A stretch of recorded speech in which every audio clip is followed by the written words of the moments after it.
उसकी कृपा से ही तू परम शांति और सनातन परम धाम को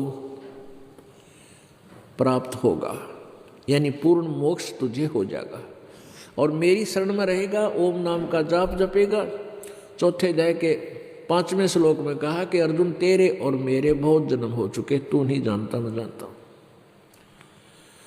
और 9वें श्लोक में चौथे अध्याय के में कहा है कि अर्जुन मेरे जन्म और कर्म अलौकिक है। तो ऐसे जो जिन्होंने गीता जी को पढ़ा उनका यहाँ दिमाग नहीं गया, उनके माइंड ने इतना काम नहीं किया कि गीता जी में जो ज्ञान है वो ब्रह्म ने अपना समाधान भी बताया है, ओम नाम का जाप विधि भक्ति करने की। तो उससे तो केवल जन्म मृत्यु ही बनी रहेगी, पूर्ण मोक्ष नहीं होगा। 15वें अध्याय के 4थे श्लोक में कहा है कि तत्व ज्ञान की प्राप्ति के पश्चात परमेश्वर के उस परम पद की खोज करनी चाहिए जहां जाने के बाद ये साधक फिर लौटकर संसार में कभी नहीं आते,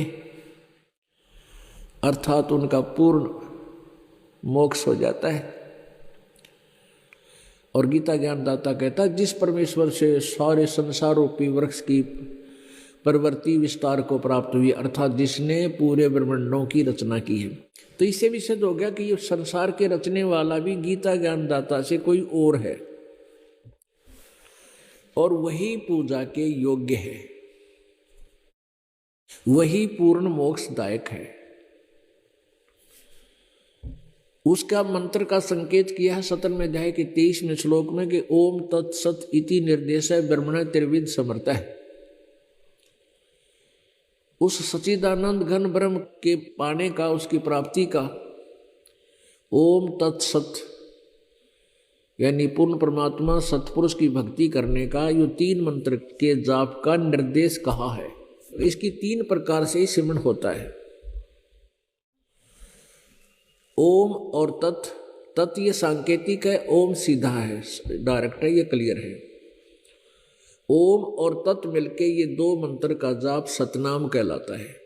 तत् वो सांकेतिक है, गुप्त है, ये दास बताएगा। तो ऐसे ओम और तत् सतनाम के बाद फिर आप जी को सारनाम दिया जाएगा।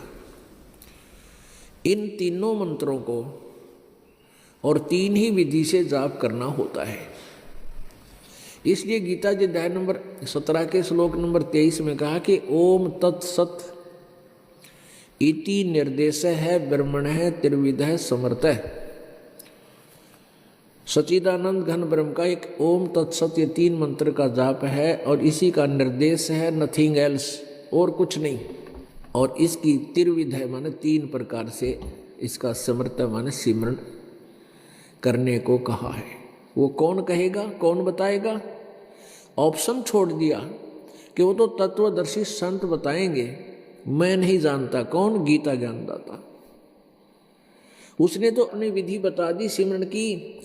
ओम इति एकाक्षरम ब्रह्म विवरण माम अनुसमरण 8वें अध्याय के 13वें श्लोक में ये परियाति तजन देहम सयाति परमाम गतिम। 8वें अध्याय के 5, 6, 7, 8, 9, 10 इनमें 5 और 7 में तो गीता ज्ञानदाता कहता अपने विषय में कि मेरी भक्ति करनी है तो मुझे प्राप्त होगा। युद्ध भी कर और साधना भी कर, और सच्चिदानंद घन ब्रह्म की पूजा करनी है तो तत्वदर्शी संतों को ढूंढ ले। उस परम अक्षर ब्रह्म की साधना करनी होता है तो उनसे ढूंढो, और वो 3 मंत्र का जाप देते हैं, और उसकी भक्ति करने वाला उसको प्राप्त होता है, मेरी साधना करने वाला मुझे प्राप्त होता है, मेरे पास ही रह जाता है।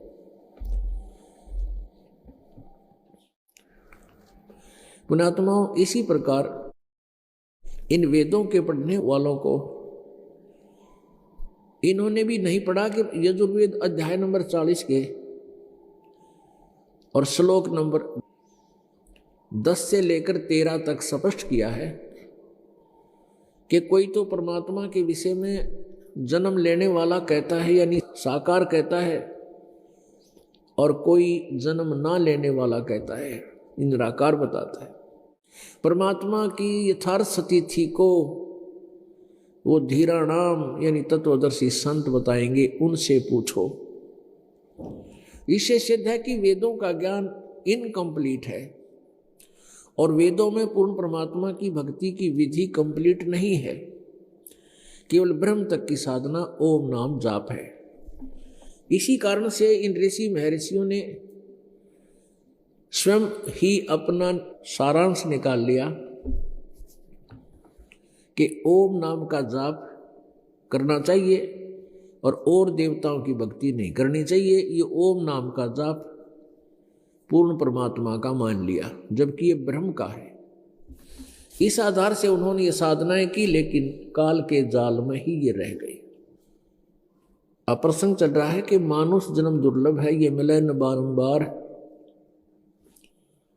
जैसे तरवर से पत्ता टूट जा वो फिर नहीं लगता डार। अपने आत्मा परमेश्वर स्वयं आकर के हमें ज्ञान देते हैं कि तत्वदर्शी संत के अभाव से जो साधनाएं भी की जाती हैं वो भी व्यर्थ है, और जो साधना मनुष्य जीवन पाकर भक्ति करता ही नहीं वो भी व्यर्थ है। परमात्मा ने हमें मनुष्य जीवन इसीलिए दिया है कि हम भक्ति करें, और तत्वदर्शी संत का मिलना भी बहुत दुर्लभ है। गीता जी अध्याय नंबर 7 के श्लोक नंबर 17 में कहा है कि ज्ञानी जो है ये मुझे अच्छे लगते हैं और इनको मैं पसंद हूं, क्योंकि ज्ञानी ने ये समझ लिया है कि और देवता पूजने नहीं, ब्रह्म की पूजा करना ही श्रेयकर है। उनकी अपनी सोच है। और उधर से ये काल ज्योति निरंजन ब्रह्म उनको पसंद करता है, क्योंकि गीता जी अध्याय नंबर 7 के श्लोक नंबर 12 से लेकर 15 तक बताया है कि इन तीनों गुणों रजगुण ब्रह्मा, सतगुण विष्णु, तमगुण शिव जी तक की जो पूजाएं करते हैं वो अपना जीवन व्यर्थ कर रहे हैं, वो मेरी भक्ति भी नहीं करते। अब इन 4 प्रकार के साधकों के बारे में बताया कि ये मेरे उपासक तो हैं, लेकिन इनमें से 3 रिजेक्टेड हैं, चौथा ज्ञानी है, ये मुझे बहुत पसंद है, क्योंकि ये मेरे अतिरिक्त ये किसी की अन्य देव की पूजा नहीं करता। तो इसलिए 7वें अध्याय के 17वें श्लोक में कहा ज्ञानी मुझे अच्छे लगते हैं और ज्ञानी को मैं। अब 7वें अध्याय के 18वें श्लोक में गीता ज्ञानदाता ने कहा है कि मेरी भक्ति भी ये ज्ञानी आत्मा करती है, ये मेरे वाली साधना में व्यस्त संलग्न ये अच्छी आत्माएं, ये ज्ञानी आत्मा है तो नेक उद्धार आत्मा है, लेकिन ये मेरे वाली अनुत्तम गति में ही स्थित है। अनुत्तम माने अश्रेष्ठ घटिया साधना। अपने आत्माओं इस श्लोक से 7वें अध्याय के 18वें श्लोक से गीता जी के जो है ना यथार्थता का ज्ञान होता है कि ये पवित्र सदग्रंथ हमें क्या ज्ञान देना चाहता है।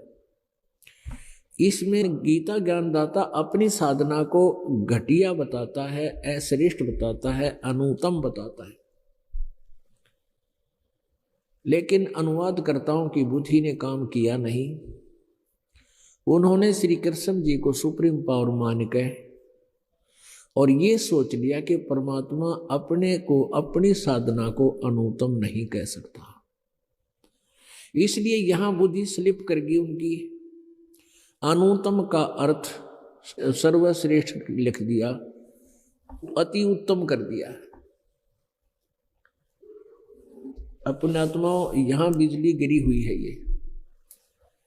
ये संस्कृत भाषा को केवल एक वर्ग ही जानता था जिसको ब्राह्मण कहा करते थे, और उन ब्राह्मण वर्ग से सुनकर ज्ञान हमने ये सोचा कि इन्होंने संस्कृत भाषा पढ़ी है, ये गीता वेदों और पुराणों को ठीक समझकर हमें बता रही हैं।